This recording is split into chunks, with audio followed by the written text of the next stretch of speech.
Yeah, because I mean, you could be a world-class athlete and be a complete douchebag because you're so full of yourself. You can absolutely crush someone that trains 5-6 times a week as hard as possible. Oh, totally. It's a hard pill to swallow, especially if you are a colored belt and then a lower belt submits you when you're practicing something because you're like, I don't want them to think like they got the best of me. Yeah. I'm kind of working right now. I was feeding you a Kimura. Why didn't you take the Kimura? Don't just leave them in the dark about them being uncomfortable to roll with or rolling hard and you don't know how to get through it. How should we introduce this? Is it welcome everyone to another episode of Elbows Tight Podcast / Forever White Belt? Yeah, do that. Well, this is already going in. So how's it going today, Adolfo? Hey, Travis, it's going great, man. It's always a pleasure to be with you and have our fun conversations. Yeah. My wife was like, "So who are you interviewing today?" I was like, "No, I'm going to actually just have a conversation again with my buddy Adolfo." Just like Awesome. I was like, we would talk about collabing more, and I was like, might as well start doing it because I'm not gonna lie, man. I've been having like a hard time finding motivation to do the podcast. It's like just one of those seasons in my life right now where it's just there's so much going on. Yeah. I'm like, the easiest way for me to want to do it is probably to talk to a friend or or chit chat by myself for like 20-30 minutes. But even then, like it's like finding the motivation to do that. And you know what Jocko says is you shouldn't base your decisions off motivation. It should be disciplines. Well, it's like when you hit plateaus in jiu-jitsu, right? Change it up, man. Yeah, exactly. So I'm very grateful that you decided that, spend some time with me today. You had an interview earlier, so I know you've been sitting at the computer for a while now. So hey, man, it's always fun. But we chatted a little bit beforehand, and we want to talk about things that have changed since I actually had an episode similar to this with Thomas Rydzinski about how things have changed from white to black in your journey, and but I kind of want to give our perspective as mid-level grapplers in the art. I mean, I'm slightly below mid right now. You're mid. But yeah, so to start off, things that have changed since starting jiu-jitsu that we thought at the beginning, now we're like, that was why evolution, man. Why did I ever think that? And the first one that I have changed quite a bit, and it's basically because my personal life has changed quite a bit, is I used to think I had to go hard every practice and I had to train as much as possible, right? Yeah. So, and the best way I can think about this too is when I first started doing CrossFit and competing in CrossFit, this was like 2013, 2014. And back then it was like, if you're not absolutely crushed after every single workout, then did you actually work out, bro? You know what I mean? Like that was like my mindset going into jiu-jitsu when I first started. I was like, I have to train as much as possible, as hard as possible to get as good as possible. And that's definitely not true, especially after speaking with so many people that are hobbyists. You can train 2-3 times a week and get really good at jiu-jitsu. Absolutely. And not train super duper hard and just be very focused and have intent with your practice. And, just making sure you're putting your energy in the right place. And you can absolutely crush someone that trains 5-6 times a week as hard as possible. Oh, totally. You know what I mean? Has that been something similar to you? Absolutely. Because I'm one of those guys that has been training 5 to 6 times a week for the past couple of years straight, and I've had to pivot now to scale back because what I'm finding is just, it's too much wear and tear on my body and that too. But yeah, early on, that was one of the points that I'd written down too, was just like, I thought you were supposed to just train hard all the time. And not only that, you were supposed to just, win. I had this thing like, oh, there's an expectation. You have to win every technique, drill, everything. Like I was a maniac like that, thinking this is how you're going to get your blue belt, is you just beat everyone all the time, whether they're a child, a woman, or a grown man, an animal, it doesn't matter. So yeah. And then you realize too that, you mentioned 2 to 3 times a week. I think that's like super important, because what I also realize is that the importance of recovery and strength training, I just didn't really consider those things. I was of that camp of like the Marcelo Garcia camp, where he was like, you don't need to do anything except jiu-jitsu, to get better and stronger at jiu-jitsu, do jiu-jitsu. And to some extent that's true, but not, you need, I think these modern thinking, we need to round ourselves out with that other stuff as well. Yeah, and I definitely did put very much emphasis on recovery when I first started too. Yeah. I was like, I would get done with practice, feel beat up, and I was in my mid to late 20s, right? So, I'm in my mid 30s now. My birthday's next week, and so I'm Yeah. like, now I'm much more like, okay, I got to drink lots of water before and after practice. I got to make sure I have my electrolytes and Mm-hmm. my nutrition is on point, because if I Yeah. don't do that, then I'm just going to get crushed in practice. And it doesn't matter how many times I show up in the week if my body's not, if I'm not taking care of my body, that I could train every day of the week, and I'm Yeah. not going to get any better because my body's not getting any better. Yeah. And that was a big like switch in my perspective, because when I had to stop training, like you mentioned, you had to life took over. I Mm-hmm. couldn't train as much as I wanted to anymore. I was thinking, dude, now I'm going to suck at jiu-jitsu so much worse than I already do. Right. Right. And it's like, how am I ever going to get promoted now Yeah. that I can't train and be in front of my instructor's eyes as much as possible? Yeah. And it honestly, that just makes when you have that mindset, to me, it can make your journey so much worse also, because you're stressed so much about missing training, Right. and now I'm like, well, if I make it twice a week, that's a win. If I make it 3 times a week, that's even better. Right. I get to go training. It's not anymore I have to go training. Right. I get to do this. I get to go and snuggle cuddle with people and like, Yeah. Yeah.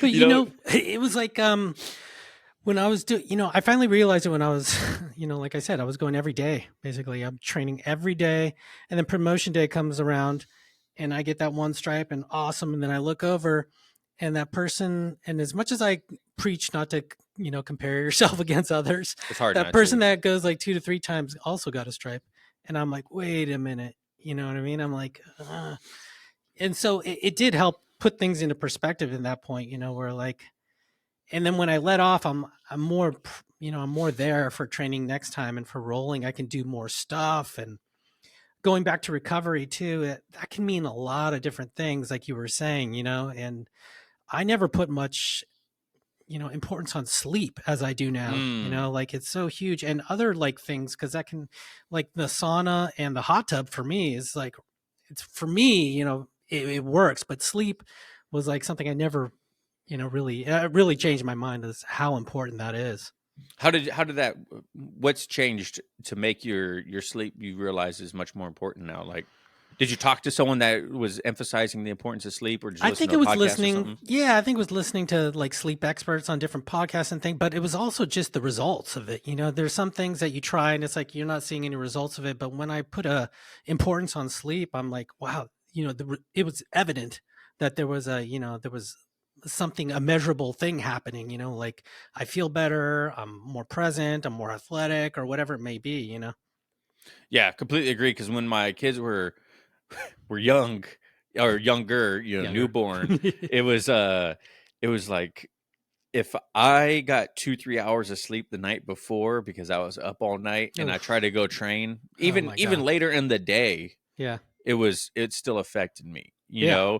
and Yeah. so now, um I'm like, dude, if I wake up in the morning, or if I'm exhausted when it times to come training, I'm like, I seriously double think about going to train, because I'm like, what is it going to accomplish for me to go Yeah. train today if I'm not there Yeah. mentally, right? Yeah. If and Chances of injury. Yeah. chances of injury, right? And so Yeah. we talk about, all never stop showing up to class and whatnot, and I think that's true within a certain degree, Yes. right? Like, Yes. if my wife tells me I can't go to class, I don't think showing up to class, one, is going to be the smartest choice. Yeah. But if like I'm exhausted and I can better recover for the next day of training that I have by staying home and maybe going to bed a little bit earlier that I would have been at training, I think that is much more valuable than going to training exhausted, feeling like Yeah. I have an obligation to do it. You Yeah. know what I mean? Like, we should never have to 100%. force ourselves to do something that's supposed to be fun. Right. I remember when I was like really hardcore into snowboarding and stuff too. That's always the example I notice is the only time I would get hurt or fall real bad was on my last run. You know what I mean? Mm. Down the hill, for you people that ski or snowboard, whatever it may be. Like you're so exhausted, right? You get to the point, it's like that's when things occur. So it's like that's not where you want to start, whatever it may be, Yeah, is when you're that absolutely. tired. So Yeah, yeah. and so sleep recovery, all that is much more important than making it to every single day as hard as possible. Yeah. Yeah.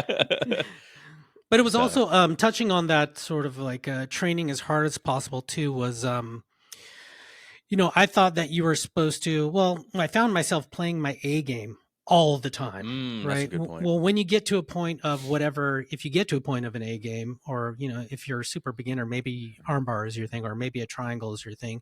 And then all you're doing is a triangle. All you're doing is, your A game if you're sort of more advanced belt. And then you find yourself falling down the same funnel every time, the same funnel, the same sequence every time. I mean, there's some value to that, but then I realized, what I really changed my mind too was the importance of obviously going down another path, and you're gonna suck, and so it brings up the whole thing is the importance of losing, the importance of sucking, you know what I mean, and becoming a white belt every time, again, Baby, the season for Fresh Cut is finally here with today's sponsor of the show, Manscaped. The leader in the below waist grooming has launched their 5th generation lawnmower to help you avoid another silent night in the bedroom this year. Take care of your special snowflake with Manscaped and watch the South Pole shine like never before. Get the best stocking stuffer of all time by going to manscaped.com and using code ETP20 for 20% off plus free shipping. Mrs. Claus with thank you. I've been using Manscaped products for, like I keep mentioning, years now, and I can't say enough good things about them. I love them. They have been a game changer for my grooming and has helped me build confidence on and off the mats, knowing that I don't have a random mat charm or mat snack sneaking around in other people's mouths or eyes or whatever it is, and I can't thank Manscaped enough for that. Whether it's the Lawnmower 5.0, the Weed Whacker 2.0 no-ear hair trimmer, the Boxers 2.0, or any other amazing products that Manscaped has, I promise you, any man in your life is going to be happy. Get 20% off and free shipping with code ETP20 at manscaped.com. That's 20% off with free shipping at manscaped.com using code ETP20. Say ho, ho, ho to a well-groomed mistletoe with Manscaped. Thank you, Manscaped, for sponsoring this episode. So yeah, and I had that perspective shift also, and it happens every once in a while. It comes back around. I'm like, oh man, I should definitely be losing more.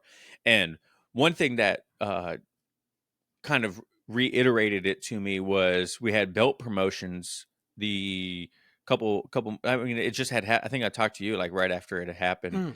And one of our guys is got his purple belt, and one thing I noticed is when he's doing live rounds, he's always putting himself in bad positions to try to work out of it. And I was like, dang, dude, like I should definitely be doing that more.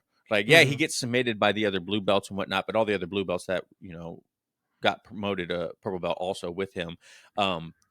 And so, but he's like super good. Like, it's really hard to submit him. It's really hard to pass his guard because he's always working on that, right. And so me, I think I do it more because I want that sense of I'm still good at jiu-jitsu when I do get to go train, because my training is very limited right now. You know what I mean? So in my mind, I'm like, if I don't win a couple rounds tonight, then I'm not making progress, or I'm digressing. You know what I mean? Sure. So I'm sitting there just trying to play my A game. You know what I mean? They're just trying to get submissions, just trying to win. Which there is some value to that, Right. sometimes. Yeah, but in my mind, I'm like, maybe I should be focusing on what I'm not good at, because I'm not going to be able to practice it as much as I want to. Right. You know what I mean? So maybe one day a week I should just lose a lot. Work on things I don't normally work on. And then one day a week or 2 days a week, I should work on things where it's like I just got to keep honing the sword on, my good stuff. Right. That gets tricky at this sort of midpoint or whatever it may be, when you get a colored belt, balancing that, because you're so used to being a white belt where everything was new and everything, what you did was terrible or whatever.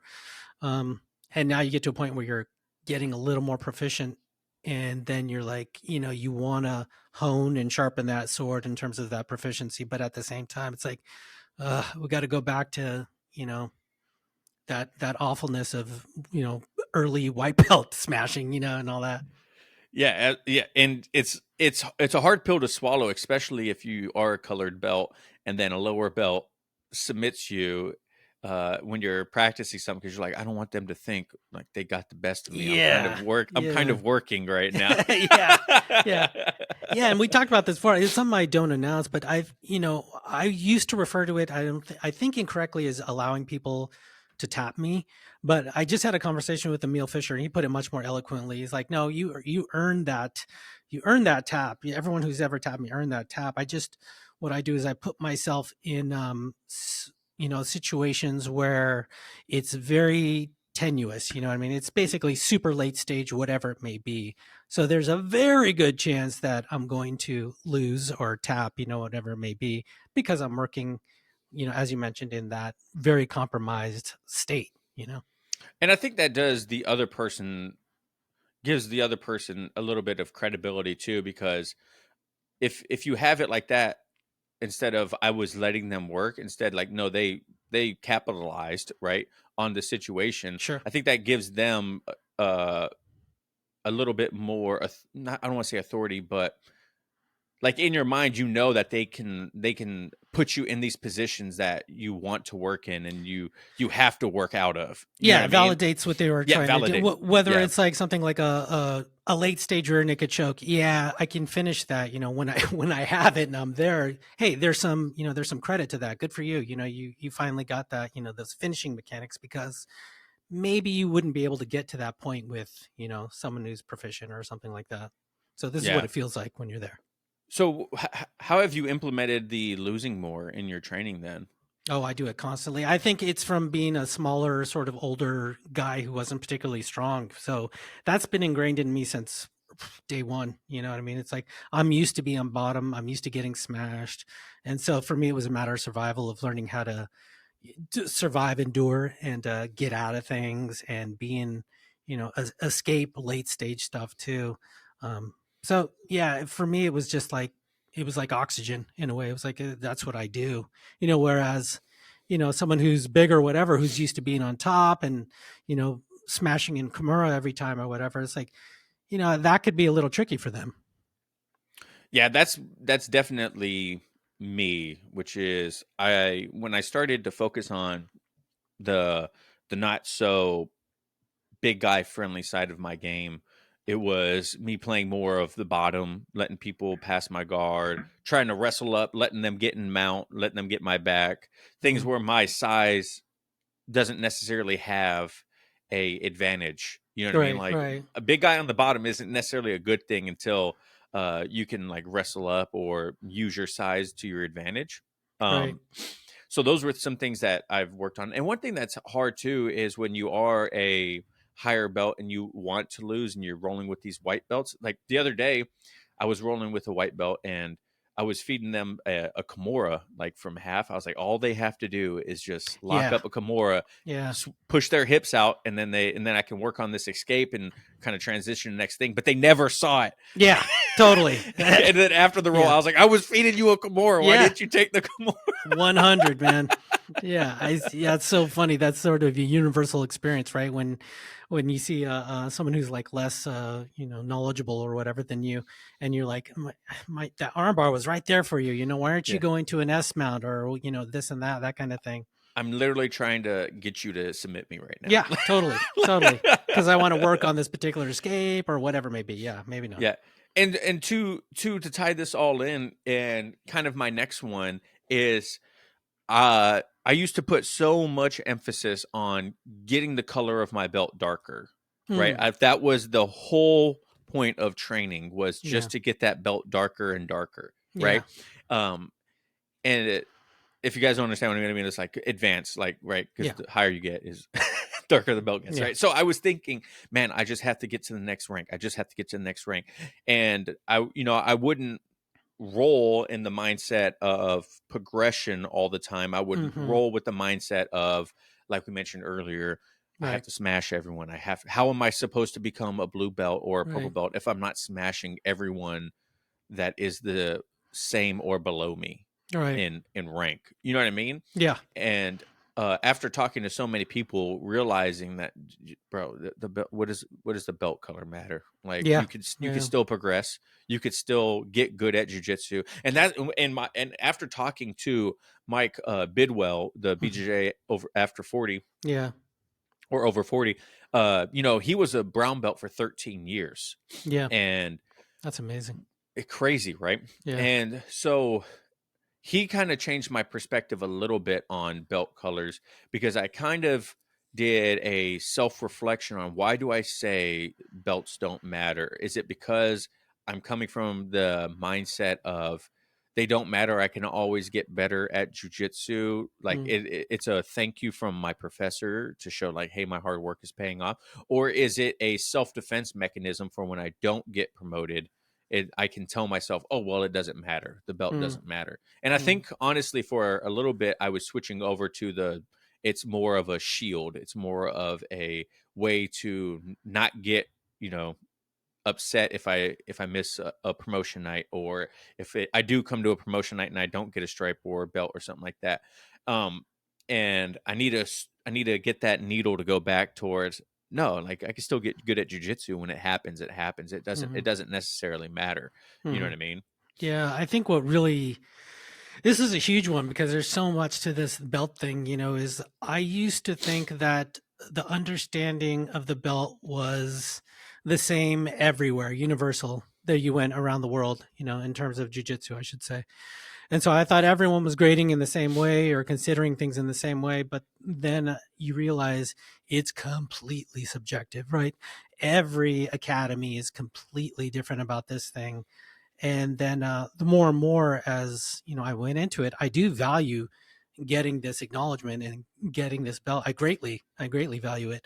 But I see it, I do, for me personally, I think it's more, the importance of it is a validation from my instructor saying, hey, you're progressing, you Mm-hmm. are progressing, Agreed. or I see you as this particular thing. Now that could be from a different vantage point of depending on your professor in a lot of different ways, but for me that was the huge thing. But then even more so on top of that, the explosion of knowledge and data in terms of the jiu-jitsu community as a whole, and the hockey stick of performance of younger, even children, and you're seeing how phenomenal they are. It's sort of like AI, right? How there's been this hockey stick explosion in terms of how it's affecting the workforce and things. I see the same sort of happening in jujitsu in terms of knowledge and things like that, and instruction and execution, and just the science of jujitsu in general.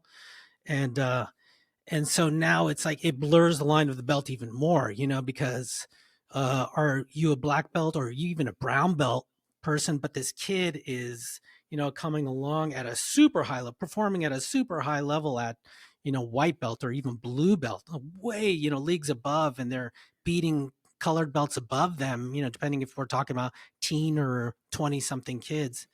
So the belt is becoming a very sort of like, personalized, sort of confusing thing, even more so than I think than it was in the past. Yeah, and when John and I traveled to Japan at the beginning of our journey, we both were like four stripe white belts at that time. Mm. And there was our class that was a free class. It was taught by a couple brown belts. And then there was a black belt. He was like a second or third degree black belt that would teach at the same time as us. Mm. And he would promote people very fast, Mm. um, in my eyes, because, people would show up and uh, we would roll with some of them and we would watch them get promoted to blue belt, and I would roll with them as a white belt. I'm like, bro, like there's not even, this sounds kind of messed up, but it wasn't even like hard Yeah. rolling against them. You know what I mean? Right. Right. Like I Totally. was like, there's like no, in my head, I was like, there's no way you should be a blue belt. This But particular that's, belt. Yeah. yeah. And that kind of is a terrible mindset to have too, because it's not their fault. You know what I mean? Right. Like I shouldn't have any animosity towards this person for getting their blue belt. It's not Mm-hmm. like they tied it around their own waist. You know what I Yeah. mean? Yeah. Like so what is it? And I shouldn't even care anyways, right? Like, but very young in your journey, you want that promotion, like you mentioned, you Yeah. want that validation that my skills are good and that Yeah. I deserve this. And when you're like, And you you don't see even other people know. get, yeah, You Yeah. don't even And know if, early on, like, am I getting better? I don't know. You're so confused. yeah, I know someone that doesn't even get stripes. Like their school Yeah. doesn't even do Yeah. Some don't. stripes. And he's like, it's hard because I don't know where I'm at in my journey to my blue belt. All right. I have no idea how close I am because there's no like way to Yeah. progress Right. in the knowledge or the journey. It's just like, am I good? Yeah. Yeah. Some Like, people just sort of surprise you with a belt too. It's like there's yeah. no like a roadmap, like a defined curriculum. Some places don't even have that, and you just don't know where you are, And then also there are other places that I did realize too is that some people will, like you said, maybe it feels like they're belted early, but they're under that philosophy. Well, they'll grow They'll into it, grow into it. right? So there's that, and then there are other places that are complete opposite. They're like, these people are clearly blue belts, but we're keeping them at white, right? So some people see that as sandbagging. Other people say, no, we just have high standards. So you see where it's just all very sort of blurry and subjective, right?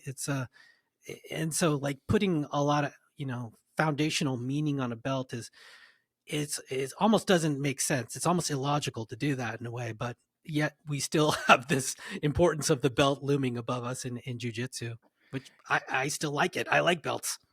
Yeah, I know you proposed the question a couple of times, like, should there be juvenile belts? Should Yeah. there be adult Yeah. belts? Should there be competition belts? Should they just remove belts? Yeah. You know what I mean? Yeah. Yeah. All Like, kinds of stuff. Yeah.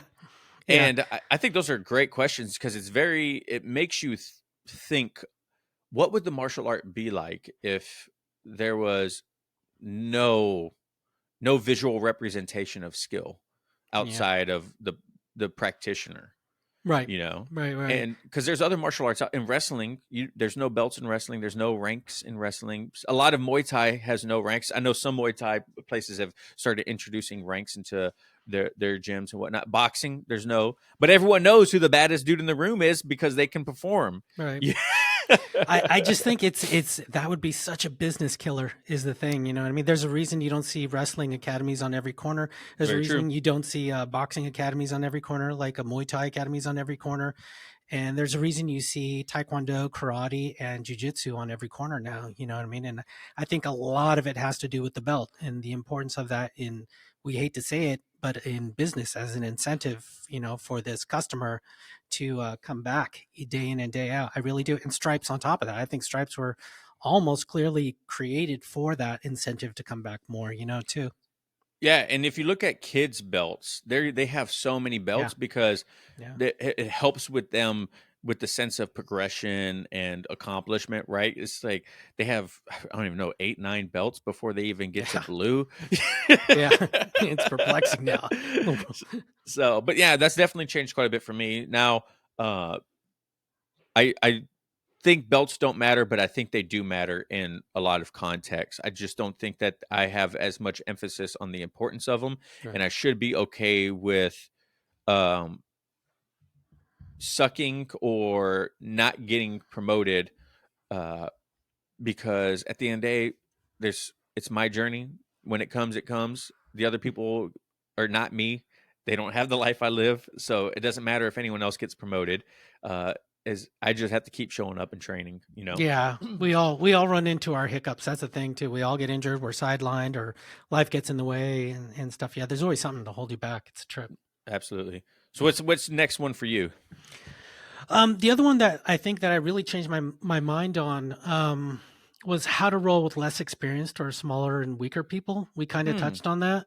Um, but I used to think it was all kind of the same, and I wasn't sure how to, like, no one ever taught me how to, for instance, roll with a smaller woman, let's say, or person of the whatever opposite gender, and I wasn't sure how, is this appropriate? How, should I let them win every time? And all this stuff because it seemed like this thing I wasn't sure how to do that, but I changed my mind in that I shouldn't give them the win, as we say, every time, but and I shouldn't be dropping my weight on them, things like this that we take for granted now that we know, or those of you that are listening that know how to do this or has done this quite a bit, as I have, because some of my favorite partners are female training partners, And it took a while for me to sort of get it and to respect what they're, aiming for too, because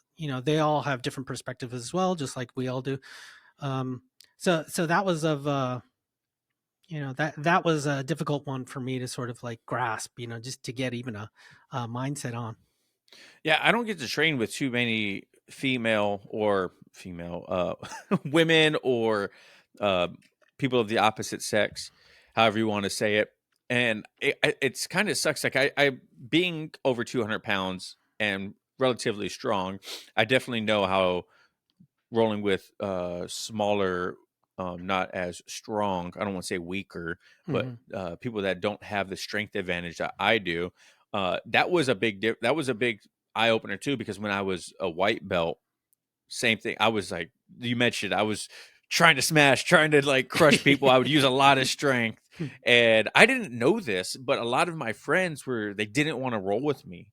Oh wow, Um, yeah, right. when I was a white belt, they're like, "Yeah, dude, you were always like a super tough roll and not like technical. It's like you would always use a lot of strength and go really hard." And I'm like, "Oh, why didn't anyone tell me this?"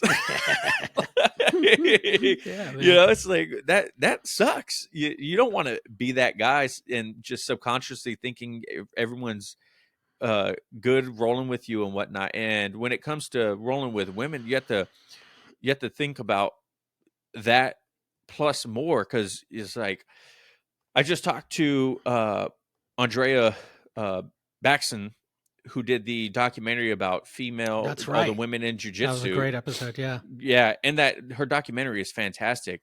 And I got to see that. and one of the interviewees said like, or she said it in our interview too, like if it wouldn't work on someone your size, don't do it on me, right? Mm, Because if it's not going to work on someone your size, then you shouldn't have it shouldn't work on me. Like you shouldn't have to force it on me, mm, or use your strength on me. And it's more along the lines of like using strength for submissions or to muscle through something. It's like, mm, well, that doesn't help either one of us. yeah, yeah, yeah. So that was a big change in my mind too. Is like, well, how can I make this role beneficial for both of us? And I often bring up Hmm. Riley and how I've been training with her since she was like 12 years old. She Mm, just turned 18, and a lot of the times I could just lay my weight on her and hmm. then muscle through everything, but then neither one of us are going to get better because of it. Right, right, It's like, so what's the point? right. You know, Yeah, exactly. Yeah, and like I remember, with even smaller people, like smaller guys or whatever, it's like, what's the point of me like doing a hard, double leg on them or an arm drag where I'm just throwing their face into the mat and that kind of stuff. It's like it's sort of this finesse thing. You need to, the most important tool we have in jujitsu is our training partners, right? yeah, yeah, Because if we don't have training partners, there is no jujitsu. There's no way to get good at jujitsu. right, yeah, Unless you hundred just percent, keep going to fight people, like in yeah, Fight Club, you just walk down the street and you just blast a yeah, double on someone. yeah. So I'm like, how do we make this a win-win? You know what I mean? Right. Yeah, yeah. And I think if people start having, I'm not saying that there's people out there that roll really hard or anything like that. I don't necessarily ever really feel it anymore. If someone's really trying to go hard on a roll with me, uh, but if you do have, for you people at home, if you do have someone in your academy that you feel is doing this, then maybe pull them to the side and be like, "Hey, bro, like let's make this a win-win for both of us. Mm, You don't use all your weight or all your strength, and that way we could both work together and we could both grow together." Because yeah, I good read call. this actually on Reddit the other day, and this chick said she was 110 pounds, white belt, rolling in class with like a 175-pound man, Hmm. and she said he was just super rough, laid Oof. all his weight on her, like completely was she was uncomfortable halfway through, not even halfway through the roll. She was just like extremely uncomfortable, not only because of like the pressure and stuff like that, but she's just was like, what is this guy doing? Like Mm, I don't know what to do in this situation. And I was thinking in my mind, oh my God, has that ever happened to me and I just didn't know? Because she talks about talking to the guy afterwards and he was completely oblivious to anything that just had happened in the role. Yeah. So if you guys are going through this in your academy, you should honestly talk to your training partner too. Yeah. Don't just leave them in the dark about them being uncomfortable to roll with or rolling hard and you don't know how to get through it.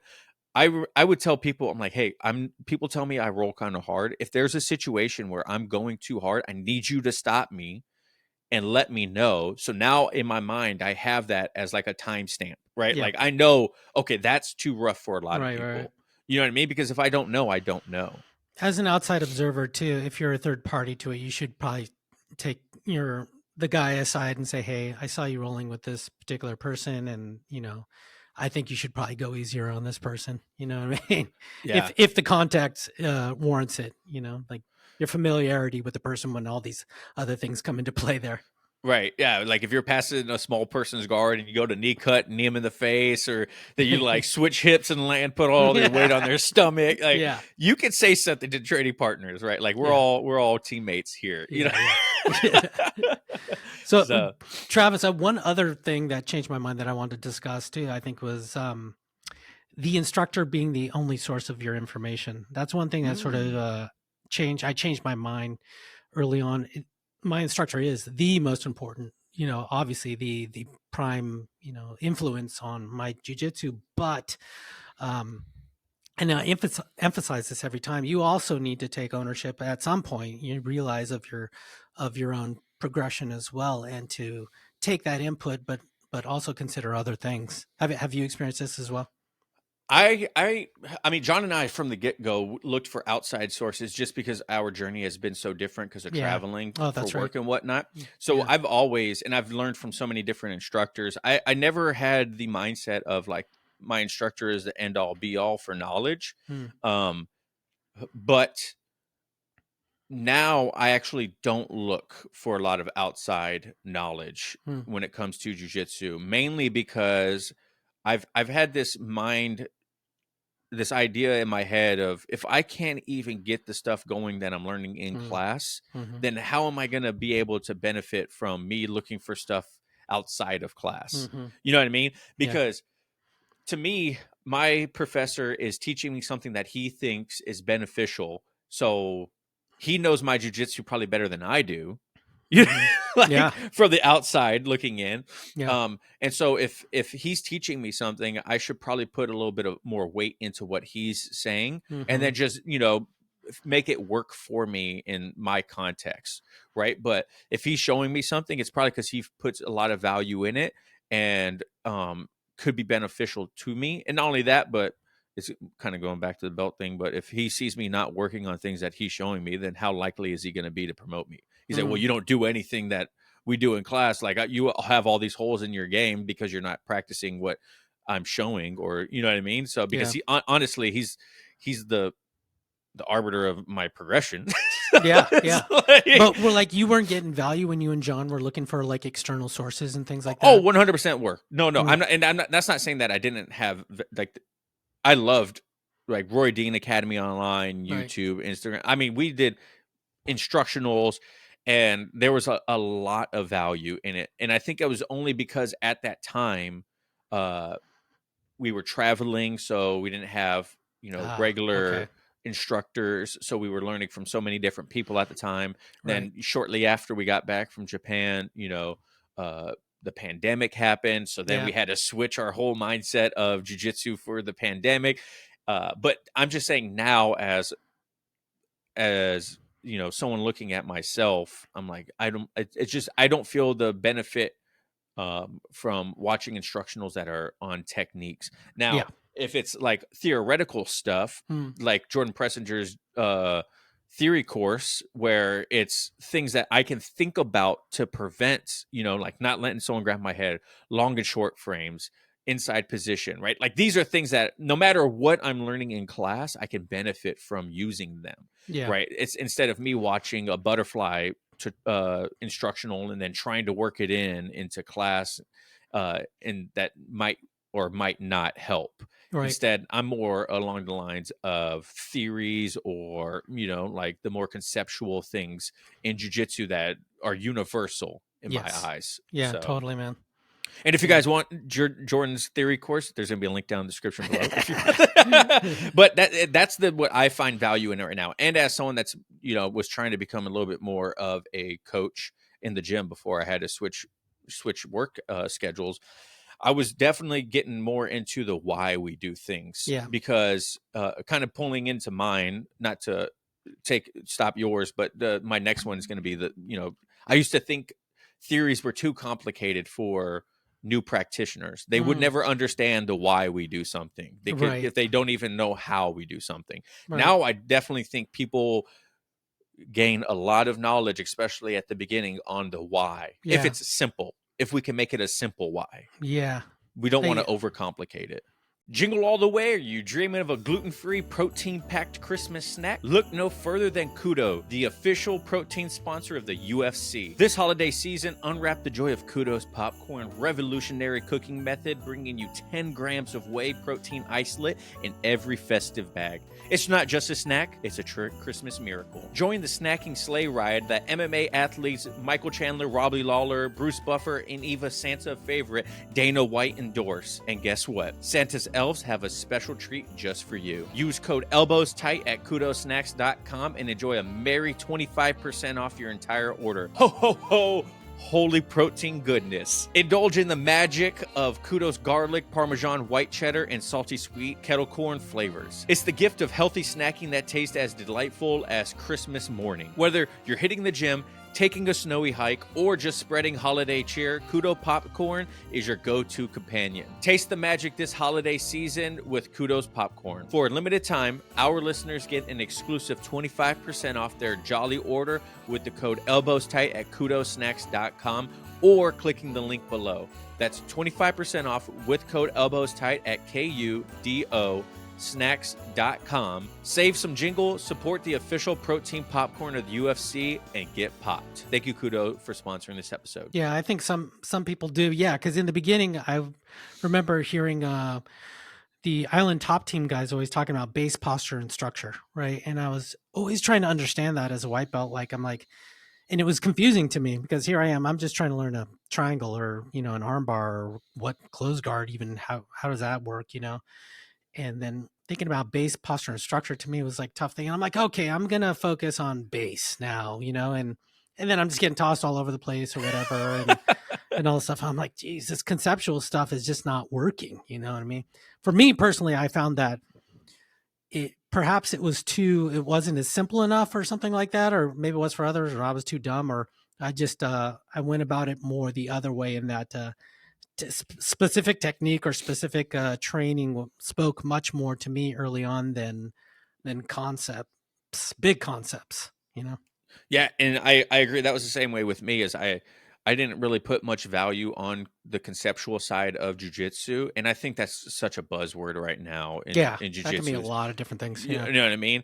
But the way I see like the theoretical or the conceptual side of jiu-jitsu is things like in the ecological approach called invariance, things that have to happen every single time in order for a technique or submission or whatever outcome you want. These things have to happen. And I think looking at jiu-jitsu in that way has been great, because what do you need in order to strangle someone? You need to cut off blood from both sides of the neck, right? Like, because you could punch someone or put your fist in someone's one side of the carotid and nothing's going to happen, right? But once you start locking off it's going to be a lot slower. But if you do both sides, then it's a much more efficient submission. You know what I mean? Yeah. So these ideas of, or if you want to do an arm bar, you have to extend the arm, right? Like these things have to happen. And so I think putting emphasis on the things that have to happen in order for these submissions or positions or passes to work. Once again, I'm going to segue this to, it has to be simple. You can't go into a John Danaher explanation to a fundamentals class. Yeah. And I think a lot of people that are instructors in jiu-jitsu coming from a coaching background, once again, a lot of people want to sound smarter than they need to or actually are when it comes to explaining some of these things. Or some people are receptive to that. They just are. Some people love that additional detail. I am not that person, man. You know, we Me talked about neither. that before. Like, I need to see it and I need to do it. You know, that's the way I learn. And I got to do it over and over and over and over again. So yeah, if you give me some long, verbose rant about, well, that's I should say a long verbose explanation of like a particular technique, it's going to go one, through one ear and out the other for me. I'm just not going to Yeah. get it. I would much rather, in the middle of teaching something, you say, remember, guys, if you are doing X, Y, and Z, remember this. If there's one thing that you take away from this class, remember this one thing. And I think that is much more powerful than a 15-step technique that you're trying to teach new beginners or younger practitioners or newer practitioners. You know what I mean? I think you could have a lot more value. And if you guys disagree with me at home, please by all means flame me in the comments. But but I think there's a lot more value in, making the ideas as simple as possible rather than a technique that is multiple steps. Right. You know what I'm saying? Because I know, to your point too, I know when I have like a 15, 16, Cody just did it the other day, where I was lost in the weeds. Yeah. Bro, I couldn't see the trees in the forest. I was like, what is going, if that's the saying, I was like, what is going on here? Like, I'm lost. Yeah. What it's 3, 2, 1 clap. Anyone? Yeah. Anyone? Yeah, my coaches are at the point they can look over at me and they know when I'm, he's off like looking at the squirrels now. You know what I mean? Yeah, I have ADHD, so you gotta make it short and sweet. It's so. Totally. What's the next one for you?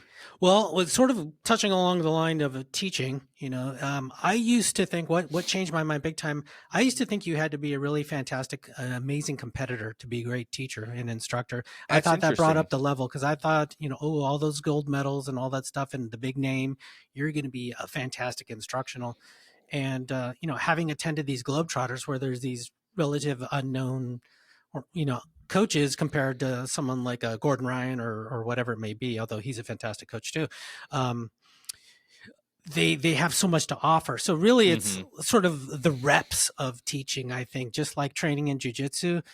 If your emphasis is primarily on teaching, I found that you become a better teacher, period.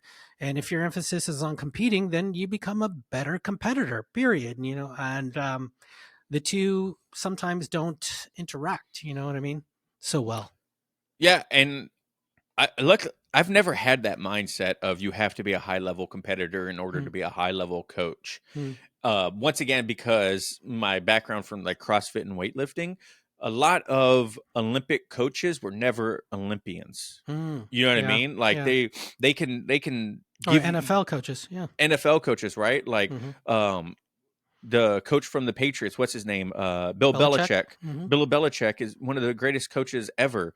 And he played college football for like a year and got injured and then became a coach. You know what I mean? Like he performed at a very high level, but he wasn't like an NFL superstar and then became a coach afterwards. Sure. So I think if you look outside of jiu-jitsu, just about every other sport, yes, high-level competitors can become high-level coaches, but just because you won gold medals doesn't mean you can win gold medals in coaching or explaining something. You know what I mean? Like it's two totally different skills. Now, I think, like you mentioned, I think if you have the reps of coaching and competing, there's not going to be anyone out there that's gonna.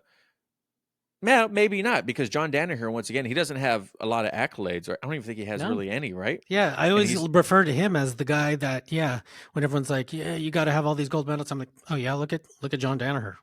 I'm like, nope. Yeah, like he doesn't have really any accolades. So now, if you're looking to say the other side, if you're looking for someone because you want to be a high-level competitor that can teach you how to be a high-level competitor or the ins and outs of it, then there is a lot of value in that.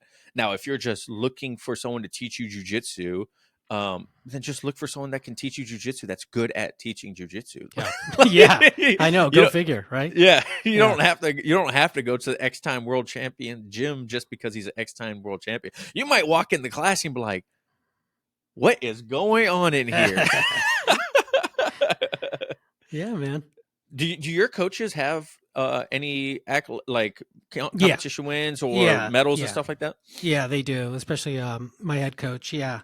But and he's got quite a few, but the others don't have as much, as much, and they're fantastic coaches. That's the thing too. It's like yeah, I just don't see the correlation all the time of like medals versus the effectiveness of teaching or explaining how to teach or being articulate or understanding someone, period, or empathizing with different people. Yeah, because I mean, you could be a world-class athlete and be a complete douchebag because you're so full of yourself. Yeah, or you got that single point of focus, man. You're like Yeah. Jordan, right? All you Yeah. care about is working hard, or coding. Yeah. You know what I mean? Not necessarily explaining how to do it. Yeah, yeah, and that's something that's funny too, because one of the things that's changed for me when it came to like coaching was I used to think like how do I say this without sounding like a dickhead, but just because your coach says it's one way doesn't mean it has to be done that way. Right. There's Yeah. so many things. Like I used to put so much stress on myself of this is how my coach showed it. This is the way I have to do it. It doesn't Totally. if it's not working for me, it's because I'm doing it wrong. Yeah. Which isn't necessarily true. Right. Right? Sometimes your body just doesn't move a certain way, or it's easier for you to do it this way or that way. Just because you can't do it exactly like how your coach is showing you doesn't mean that you're doing it wrong. Like Right. everyone's anatomy is different. Like what Right. works for you to accomplish the goal, the ultimate goal of what the move is. You know what I mean? Yeah. In our previous episode that we spoke with each other, one of the things that I brought up is that we both speak with so many like fantastic high level competitors and black belts too, and they constantly contradict each other. And it's not that they're wrong. It's just, you know what I mean? It's just a different way of approaching it. So when I hear an instructor or someone say never do this or always do this or these type of things, it's always kind of a little bit of a red flag in the back of my head because I get the intention, but it may work for someone else and maybe just not particularly for you for a various amount of reasons. Yeah, I just listened to Jordan on his most recent podcast, and they did a Reddit. They talked about like a Reddit post that was, what are some theories that changed your mind in jiu-jitsu, and one of them was like always fight for the underhook, and they were basically like, that's not true. Like you don't always want the underhook. Sometimes you want the overhook. Sometimes it's having the overhook. They're like, I mean, it's a nice way to think about in order to have something to work on, but that's not necessarily true. There's very few things that are 100% true every single time in every single situation. Yeah, man. Like don't ever let people grab your head. If they grab your head, you're dead, right? But yeah, that's one thing that has been a big eye opener for me is, and I think it's because of the podcast too, because we get to talk to some brilliant minds within the art. And when you talk to one person one week and then you talk to the next person the next week, and you're like, wait, which one is true?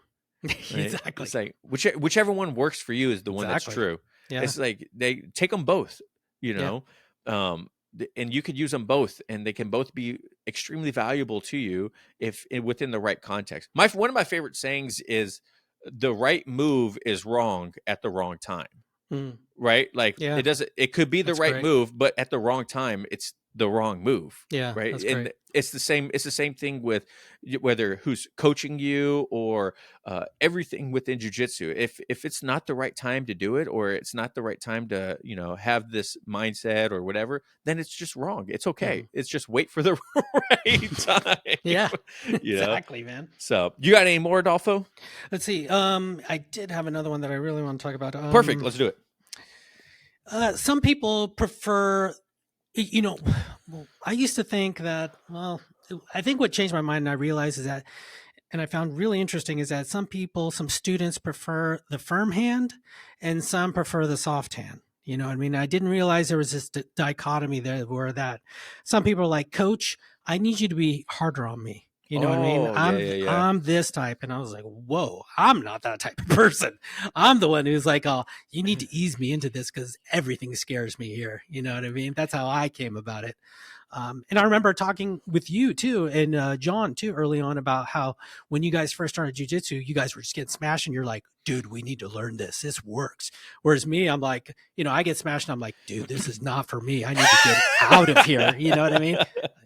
So that's that. I think that was something that I changed my mind about. I didn't realize that there were these two very different perspectives. You know what I mean? Yeah, and I definitely have always been more of the more firmer hand, I guess you could say. Like I've always enjoyed hard rolls. I've always enjoyed getting smashed.